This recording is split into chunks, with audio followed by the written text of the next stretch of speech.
बिस्मिल्लाहिर्रहमानिर्रहीम। अस्सलामुअलैकुम dear students, your biology instructor professor doctor Ehsan Majeed. Welcome back to my YouTube channel biology hub and that's my channel, that's your channel. और अल्हम्दुलिल्लाह day by day increase होते जा रहे हैं subscriber भी। ये आप लोगों की एक बहुत बड़ी, जिसमें से बहुत ज़बरदस्त बच्चे जो हैं इंडिया से भी हैं, पाकिस्तान से भी हैं, डिफरेंट एशिया से आ रहे हैं। अल्हम्दुलिल्लाह आपका का एहसान और करम है। तो आज का लेक्चर बच्चों ने कहा था सर जी इतना किया करें कि हमें पढ़ाते हुए ना वो चीज़ बता दिया करें कि पेपर में लिखना क्या क्या और ये क्या चीज़। तो मैं जो पेपर में लिखना तो मैं एज इट इज़ जो आपने वहां पे लिखना है वो यही लिखना है, ठीक है। अब लिखना क्या है, सबसे पहले आज का जो लेक्चर जो है that is a very important, जिसका जो नाम है वो है जी बायोनॉमियल नॉमेनक्लेचर, ठीक है। अब बायोनॉमियल नॉमेनक्लेचर को डिस्कस करना है तो डिस्कस करने से पहले याद रखिएगा this system was discovered by one of the scientist जिसका नाम था कार्लस लीनियस। सबसे पहले बायोनॉमियल, बाय दो, नॉमियल मीन नाम देना, नॉमिनेशन जो होती है किसी भी ऑर्गेनिज्म को जो उसका साइंटिफिक नेम जो है असाइन करना कि भाई ये तुम्हारा साइंसी नाम है और उस साइंसी नाम से बुलाना, पुकारना, उसको हम कहते हैं बायोनॉमियल नॉमेनक्लेचर।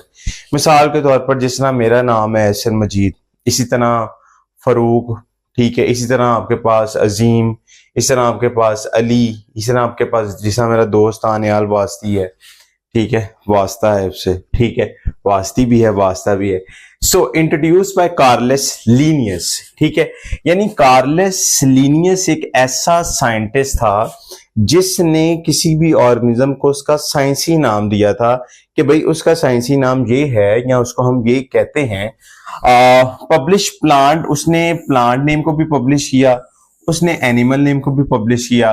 वो किया था 1753 के अंदर प्लांट के अंदर, जबकि एनिमल के अंदर उसने कब किया था 1758, ठीक है। फिर उसके बाद आपको पता होना चाहिए कि इसके रूल्स क्या हैं। तो मैं थोड़ा सा बाज बड़ा भी लिखा है, बाज बच्चों का था सर जी थोड़ा सा बड़ा भी लिखा करें।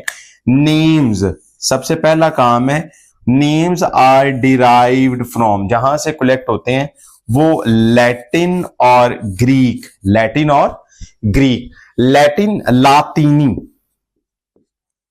लातीनी, ग्रीक, ग्रीक का मतलब है यूनानी जुबान के, जो लफ्ज हम कहते हैं यूनानी है, ठीक है। इसका मतलब ये नहीं कि यूनानी, यूनाना और नानी नहीं। तो names are written in italics, इतालवी की जो जिमरे में लिखे जाएंगे। Hand written names are underline, यानी जो हैंड रिटन नेम्स उनको आपने अंडरलाइन कर देना, आगे जाके करते भी हैं। फर्स्ट नेम जो है सबसे नंबर फर्स्ट के ऊपर हमेशा क्या होगा, जेनस होगा, जो कि हमेशा आपने किससे लिखना है, कैपिटल से। किससे लिखना है, कैपिटल से। इसी तरह आपके पास स्पीशीज है, स्पीशीज को हमेशा आपने लिखना है जी स्मॉल के साथ। किससे लिखना है, स्मॉल के साथ। एक आपके पास कैपिटल है और दूसरा क्या है, स्मॉल है, ठीक है। ये तो आपने इसके रूल्स, इसको एक दफा इसको थोड़ा सा आप देख लीजिएगा। सबसे पहले मैंने कहा है कि इसके आपने वो पॉइंट देखिएगा कि जिसमें रूल्स हैं। Names are drive from Latin and Greek word, number 1। Number 2, names are written in italics. Number 3, hand written names are underline. Number 4, first letter are genus, capital letter. Second letter species, जिसको हम small. तो total हमारे पास, इसको हम calculate कर लेते हैं कितने हमारे पास बने हैं। यहां पर 1 2 3 4 और 5। ये आपने पहला चीज इंट्रोडक्शन लिख दिया, फिर रूल्स आपने लिख दिए, ठीक हो गया। इसके बाद नेक्स्ट आ जाए तो नेक्स्ट में आपने क्या करना है, तो यहां पर आपने याद रखना है अनियन। अनियन का जो नेम है जिसे हम कहते हैं एलियम सीपा, उसको आपने अंडरलाइन कर देना है। पोटैटो, इन्वर्टेड कोमा, नाम आपने याद रखने हैं सोलेनम ट्यूबसोरम, ट्यूबिरोसम, फिर सोलेनम मेलेंजीना, इसी तरह आपके पास लाइकोपर्सिकम, एस्कुलेंटम, मैंने गलती यहां पर कर दी थी लेकिन आपने बताई भी नहीं है, मेलेंगीना, ठीक है, एज इट इज नाम आ जाएगा। अमलतास का जो नेम है वो है कैसिया फिस्टुला, ठीक है। हर एक का साइंटिफिक नेम आपने उसे इन्वर्टेड कोमास के अंदर कर दें, ठीक है, उसको अंडरलाइन के तौर पर कर दें। पहला जीनस आ गया है, दूसरा उसमें से स्पीशीज आ गया है, तो वो रूल्स उसी मुताबिक आपको नजर आएंगे हमेशा। ग्रीक फिर इटैलिक से अंदर तिरछा करके लिख दें, ठीक है, वो एक अलहदा आ जाता है।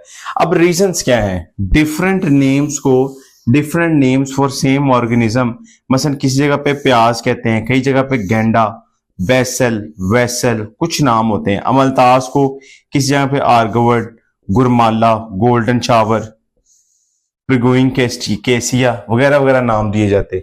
तो ये हमेशा आपने जो रीजंस हैं, ये पहली जो रीजंस थी कि डिफरेंट कंट्री के अंदर डिफरेंट नाम से, मसलन इंडिया के अंदर और पाकिस्तान के अंदर तो यही ना, गंडा, बेसल, वेसल, गंडा कहा जाता है, प्याज कहा जाता है, ठीक है, लेकिन कई जगह पे उसे बेसल कहा जाता है, कई जगह पे वेसल कहा जाता है।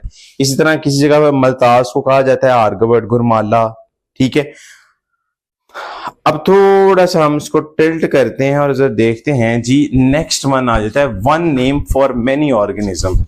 एक से ज्यादा भी नेम हो सकते हैं। मिसाल के तौर पर बेल शेप फ्लावर को आप कहते हैं ब्लू बेल, तो ये भी याद रखिएगा, बेल शेप फ्लावर को हम ब्लू बेल के तौर पे कहते हैं। फिर ब्लैक बर्ड को आप कहते हैं जी क्राउ, कवा का उसे भी कहते हैं, रावण भी कहते हैं, डिफरेंट नाम आ जाते हैं। लेकिन मेरा बेटा एक बात याद रखिएगा, no scientific name basis for common name, ठीक है। यानी हम अगर बात करें, मिसाल क्रे फिश है, जेली फिश है, स्टार फिश है, हम उसकी बुनियाद पर हम उसको एक स्पेसिफिक नाम जो होता है, यानी कॉमन नहीं है कि हर एक का ही साइंटिफिक नेम हो। जी ऑर्गेनिज्म है, कुछ के अंदर नहीं भी हो सकता, कुछ के अंदर हो भी सकता है। तो यहां पर आपने तीन आपने स्टेटमेंट याद रखनी है। एक तीसरी वाली ये अपनी क्रे फिश, दूसरे नंबर के ऊपर जो कि दूसरे दो नाम दिए मैंने, blackbird which is also आपने लिखना है bell shape flower are also called bluebells. Number 2 blackbirds which is also known as a raven and crow के तौर पे कहा जाता है। तो ये आपने दूसरे पॉइंट के अंदर, पहले पॉइंट में आपने ये, तो इस तरह करके अगर आप फॉर एग्जांपल लिखेंगे, अब यहाँ पे बायोनॉमी नोमेनक्लेचर की डेफिनेशन शॉर्ट क्वेश्चन में आ सकती है, नंबर 1। नंबर 2 इनके जो साइंटिफिक नेम है वो आ सकते हैं। नंबर 3 इनके रूल्स पूछे जा सकते हैं।